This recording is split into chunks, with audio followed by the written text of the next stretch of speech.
Hello les photographes! L'intelligence artificielle est en train de révolutionner plein de domaines, que ce soit artistique ou pas, et la photographie ne fait pas exception. Et je me suis posé la question, quel est l'impact des IA aujourd'hui en photo, mais surtout quel est l'avenir du métier de photographe avec ce qu'on voit en tout cas des IA aujourd'hui et ce que peuvent projeter certaines personnes. Donc tout un débat, je t'invite vraiment à garder des commentaires constructifs et à donner ton avis parce que là ça reste mon analyse, ma vision des choses, j'ai pas de boule de cristal donc je ne peux pas prédire l'avenir mais on va en débattre ensemble. Allez, c'est parti!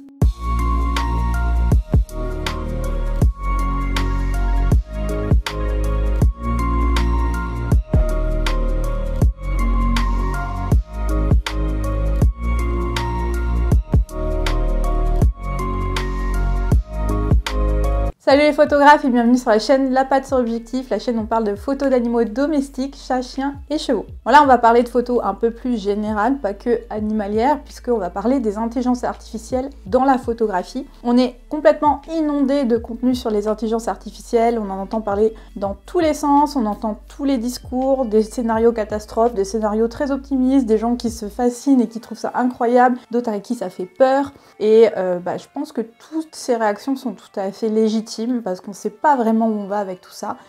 Et même quand on regarde certaines personnes qui nous paraissent tellement intelligentes et qui font partie un peu du développement de ces technologies, qui alertent un petit peu sur des risques, sur des dangers, bon, ça peut quand même poser des questions. Et on en entend beaucoup parler, notamment dans le digital painting, où voilà, on a des Midjourney, des DALL-E qui sont capables de créer des œuvres d'art. Après, on met ce qu'on veut derrière ce terme, mais en tout cas, des œuvres qui sont quand même vraiment bluffantes.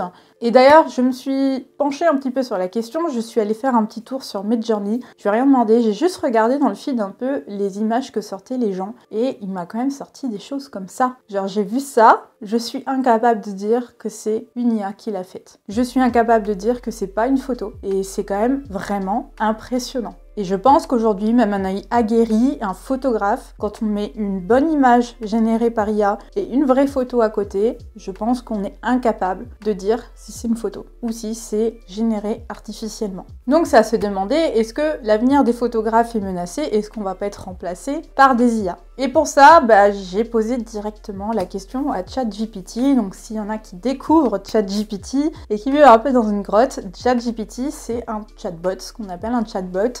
C'est-à-dire qu'on a une intelligence artificielle dans un chat et on peut lui écrire et elle nous répond. Et elle nous répond avec des réponses qu'elle a apprises par du contenu que ses développeurs lui ont donné. Et elle est censée réfléchir un peu comme un humain et des fois elle a des réactions vraiment assez intéressantes. Donc j'ai posé la question à ChatGPT et je lui ai demandé « Penses-tu que les IA vont tuer le métier de photographe un jour ?» Et voilà sa réponse. En tant qu'intelligence artificielle, je peux te donner un point de vue sur cette question, mais il est important de noter que les opinions peuvent différer. L'intelligence artificielle et les avancées technologiques ont certainement un impact sur de nombreux domaines professionnels, y compris la photographie. L'IA peut automatiser certaines tâches techniques, améliorer la retouche photo et faciliter l'organisation des images. Cependant, il est peu probable que les IA tuent complètement le métier de photographe. La photographie est une forme d'art qui repose sur la créativité, la sensibilité et l'interprétation humaine. L'IA peut aider les photographes à optimiser leur flux de travail et à améliorer la qualité de leurs images, mais elle ne peut pas reproduire la vision unique d'un photographe, son style artistique et sa capacité à capturer l'émotion d'un moment. De plus, l'IA a des limites en termes de compréhension contextuelle et de créativité artistique.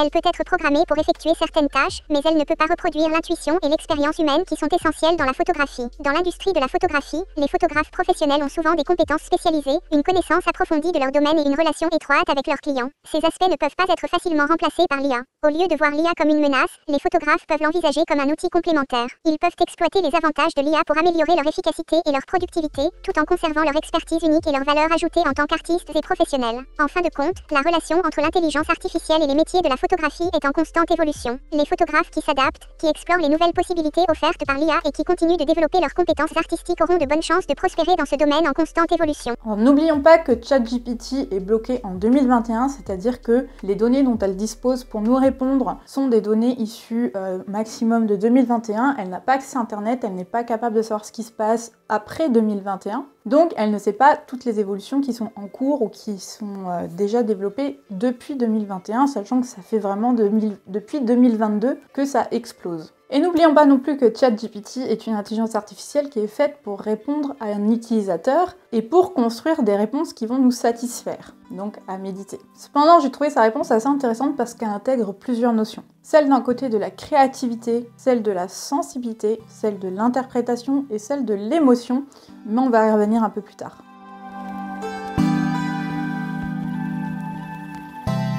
Comment est-ce que l'IA a déjà intégré notre discipline qui est la photographie? Et là je parle, on est en mai 2023, c'est important de dire le mois et l'année parce que je pense que ça va évoluer extrêmement vite. Et peut-être que dans 2 mois, si je regarde cette vidéo, ça va me faire rire moi-même. Donc voilà, à prendre avec des pincettes. Ce qui est indéniable, c'est que l'IA aujourd'hui, c'est devenu un outil vraiment assez précieux quand même pour les photographes, je pense. Puisqu'il offre vraiment des outils avancés dans les appareils photo, mais aussi et surtout pour l'instant dans les logiciels de post-traitement. Alors l'IA dans nos appareils photo, ça donne quoi? Ça donne des reconnaissances de sujets très poussées, beaucoup plus poussées que tout ce qu'on a pu connaître jusqu'à maintenant. C'est-à-dire qu'un appareil photo maintenant, il est capable de détecter un visage, mais ça c'était déjà le cas avec des algorithmes un peu basiques. À peu près des visages d'animaux, sur certaines marques ça marchait déjà un peu bien, mais maintenant clairement, si on regarde le dernier Sony Alpha qui sort, il est capable de détecter n'importe quel visage, animal ou humain, il est capable de détecter des insectes, il est capable de détecter des voitures,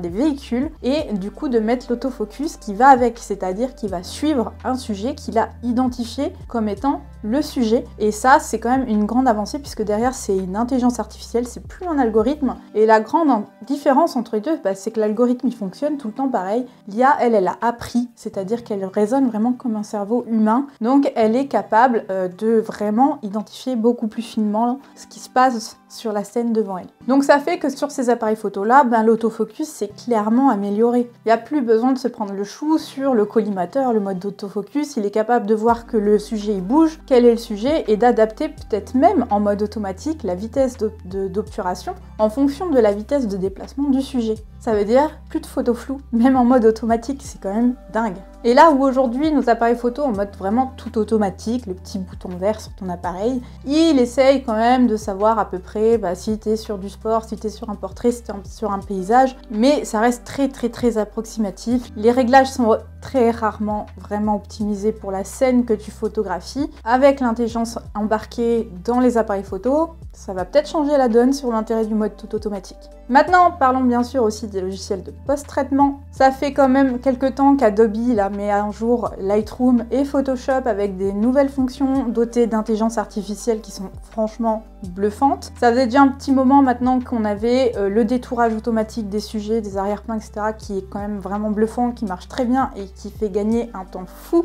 Je l'utilise tous les jours. Et la nouveauté, depuis avril 2023, on a en plus une réduction du bruit qui est incroyable. Donc limite, on se demande si on a besoin encore de se soucier de nos ISO. C'est quand même fou. Bon, après, il y a encore des limites, bien sûr. Mais j'ai testé sur des photos très bruitées d'utiliser cette fonction de réduction du bruit par intelligence artificielle et c'est assez impressionnant. Et très récemment, là, sur la version bêta de Photoshop, je te mets la vidéo de Damien Bernal sur le sujet qui en parle très bien. Et je l'ai testé moi-même. C'est la fonction de suppression d'objets par intelligence artificielle. Donc, on avait déjà des outils plutôt sous algorithme qui fonctionnaient dans certains cas, mais il y avait beaucoup de cas où si tu voulais effacer des éléments de ta photo, il fallait que tu y ailles un peu à la main et ça pouvait être très long et assez fastidieux. Tu peux effacer des éléments, mais de façon absolument incroyable. Même des éléments hyper complexes qui avant demandaient plusieurs minutes, voire heures, un photographe quand même assez expérimenté pour effacer les choses proprement. Là, il est capable d'effacer des choses et de réinventer une scène de façon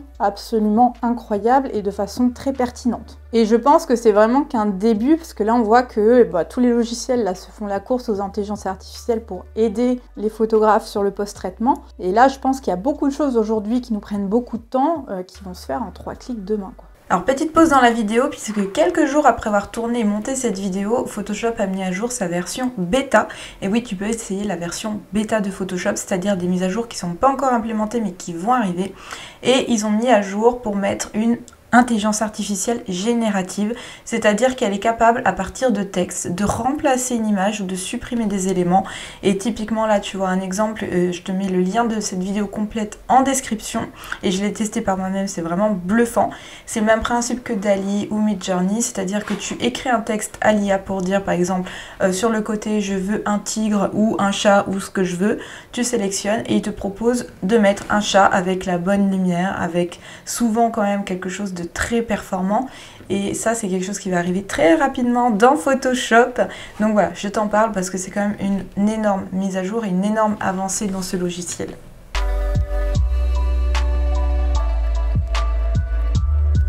Donc indéniablement, l'intelligence artificielle aujourd'hui en photographie, ce qu'elle montre aujourd'hui, c'est quand même très avantageux pour les photographes. Ça fait vraiment un gain de temps et notamment sur la partie post-traitement. Ce qui peut paraître un peu plus inquiétant selon moi, c'est toutes les technologies qui sont embarquées dans nos téléphones et dans nos appareils photo. Parce que tout le savoir-faire technique du photographe sur les réglages, et ben en fait sera accessible à tout le monde. Il n'y aura plus besoin de les connaître. C'est-à-dire que si l'intelligence artificielle de l'appareil photo, il sait aussi bien régler l'appareil photo que toi en mode manuel, mais en fait il n'y a plus besoin d'avoir des connaissances en photographie pour faire des super photos. En tout cas d'un point de vue très technique. Et si en plus l'appareil photo de demain, il se suffit avec son mode tout automatique à faire le même travail que toi, et qu'en plus il embarque des intelligences artificielles pour traiter directement les photos dans le boîtier, on a du souci à se faire. Mais là aussi, j'ai préféré poser la question à ChatGPT. Je lui ai demandé, penses-tu qu'un jour, grâce aux intelligences artificielles intégrées aux appareils photo, pour faire toujours de bonnes photos, couplées aux intelligences artificielles des logiciels de traitement d'images, les professionnels et particuliers pourront se passer des services des photographes professionnels?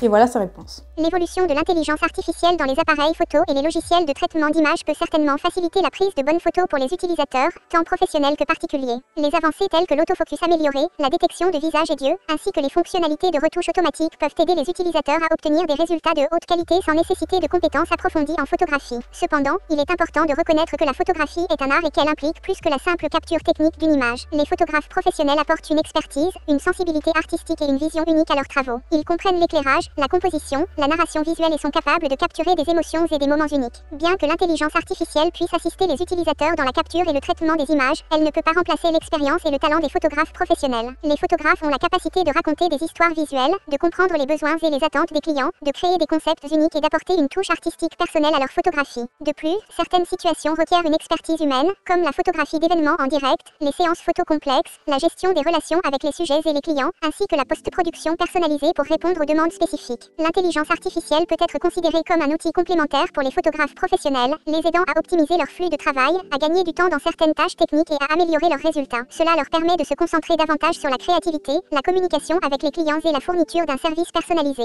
En conclusion, bien que l'intelligence artificielle puisse simplifier certaines tâches de photographie, il est peu probable qu'elle remplace complètement les services des photographes professionnels. Les compétences artistiques, l'expertise technique et la relation client restent des aspects irremplaçables dans ce domaine. Alors mon avis dans tout ça, on va revenir à la définition qu'avait donnée ChatGPT, je suis assez d'accord avec ça. Toute la partie créativité, sensibilité, interprétation et émotion. Car même imaginons, l'appareil photo tout seul, il sait faire tous les meilleurs réglages, plus besoin de se prendre le chou sur le triangle d'exposition, sur la mise au point, sur la balance des blancs, tout ça, full IA. Et il n'y a pas de raison qu'elle sache mieux le faire que nous. En attendant, à moins qu'un jour on ait des appareils photo sur pattes, les angles de prise de vue, la composition, ce qu'on intègre dans le cadre ou pas, même le choix de l'objectif, pour l'instant je vois mal une IA remplacer ça. Et c'est quand même un bon 90% du résultat des photos. Et pour ceux qui ont suivi mes formations la semaine dernière, on l'a bien vu, la différence entre une photo banale et une photo waouh, c'est la composition. La semaine dernière, je vous ai montré 2 photos, elles sont techniquement bonnes, c'est-à-dire qu'une IA peut optimiser ces réglages-là, elle obtiendra ces résultats-là. Ça n'empêche qu'en termes de composition, on n'a pas du tout la même puissance, et ça, l'IA, elle pourra peut-être t'indiquer ce qui va ou ce qui va pas, parce qu'elle l'aura peut-être appris, ça c'est une bonne photo, ça c'en est une moins bonne. Peut-être elle pourra t'indiquer, là le regard est bloqué, les pattes sont coupées, les couleurs sont criardes, il n'y a pas assez d'éléments de composition, etc. Mais elle va pas non plus déplacer l'appareil photo toute seule à ta place. Définir un lieu, définir un angle de vue, etc.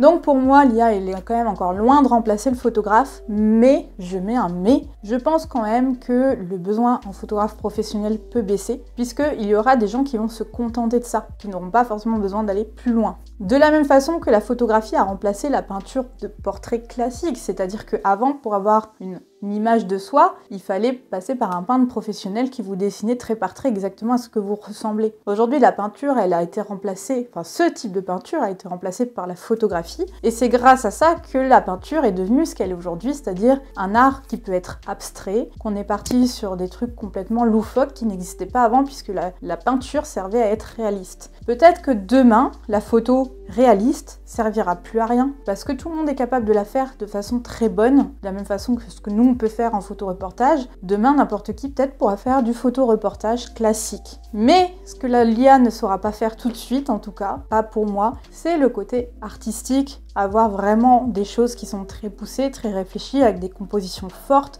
avec des projets qui sont derrière. Ça, pour l'instant, pour moi, c'est toute la partie créativité, émotion, intention. Et il y a aussi la partie humaine, parce que quand on part sur un shooting photo, on communique avec des humains, et nous, notamment dans notre domaine d'animalier, c'est-à-dire qu'on a un chat, un chien, un cheval devant nous. L'IA, elle va pas savoir parler à un chien, elle va pas pouvoir lui secouer des croquettes sous le nez pour qu'il regarde vers l'objectif. Par contre, je pense qu'une des conséquences qu'on ne peut pas vraiment nier, après tu me diras si tu es d'accord ou pas en commentaire, encore une fois, j'ai pas de boule de cristal, mais je pense que ça va ne plus laisser place à la médiocrité. Aujourd'hui, on peut être photographe professionnel en faisant une qualité, on va dire, assez banale. Demain, ça sera plus possible, parce que ces photos, on va dire un peu débutantes, amateurs, et ben quelqu'un qui n'a aucune connaissance en photo sera capable de rendre le même résultat. Donc ça va demander quand même de monter en niveau, c'est la même chose pour les dessinateurs qui veulent rester dans le game, c'est d'être plus fort que ces IA, d'avoir une valeur ajoutée par rapport à ce que ces IA sont capables de produire. Et pour moi, ça passe par les relations humaines, par rapport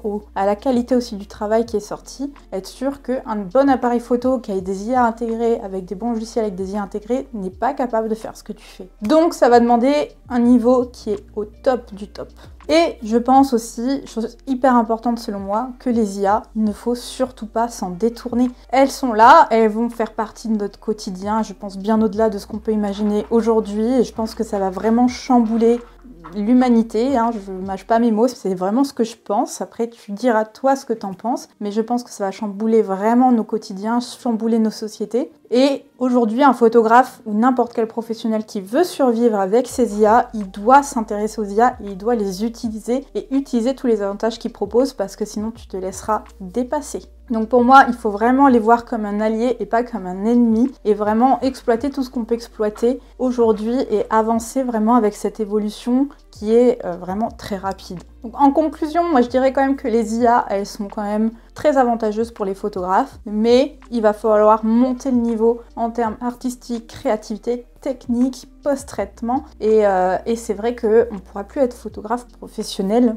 médiocre, j'aime pas ce terme, mais tu vois ce que je veux dire, genre faire du techniquement bon, ce ne sera pas suffisant. C'est pourquoi il ne faut jamais négliger la force de la créativité, du relationnel, et surtout tes intentions photographiques, tes projets que tu as envie de monter. Tout ça, ça va être ta force de demain pour faire face à ces IA. Mais tu peux le faire main dans la main avec une petite IA. Donc moi, je pense que l'IA, elle peut vraiment te soutenir et t'aider dans ton développement, même si ça peut être un peu répulsif, ça peut faire peur. Moi, je pense que ça peut être vraiment une sacrée aide. Et déjà aujourd'hui, rien qu'avec les détourages automatiques, en vrai, c'est des choses chiantes à faire. Enfin, moi, devoir effacer un panneau sur une photo, ça me fait chier en fait. C'est du temps que je trouve perdu, que j'aimerais bien faire à créer, plutôt qu'à m'amuser à effacer un panneau, quoi. Donc c'est vrai que si le logiciel il sait le faire tout seul, moi ça m'arrange, je gagne du temps. Et c'est du temps que je peux passer sur des choses qui sont plus créatives, qui sont plus à valeur ajoutée. N'hésite pas à dire ce que tu penses en commentaire. Alors j'ai pas du tout fait le tour de toute la toile pour voir tout ce qui existe sur la photo et sur l'IA, parce qu'il y a quand même pas mal de contenu. Je me suis arrêtée sur les dernières avancées, notamment le dernier Sony, j'ai regardé un peu le contenu. Je me suis penchée sur Midjourney, DALL-E. Moi personnellement, j'arrive pas à faire des prompts qui font... alors les prompts, pour ceux qui savent pas, c'est le texte qu'on écrit à l'IA pour qu'elle génère ce qu'on veut.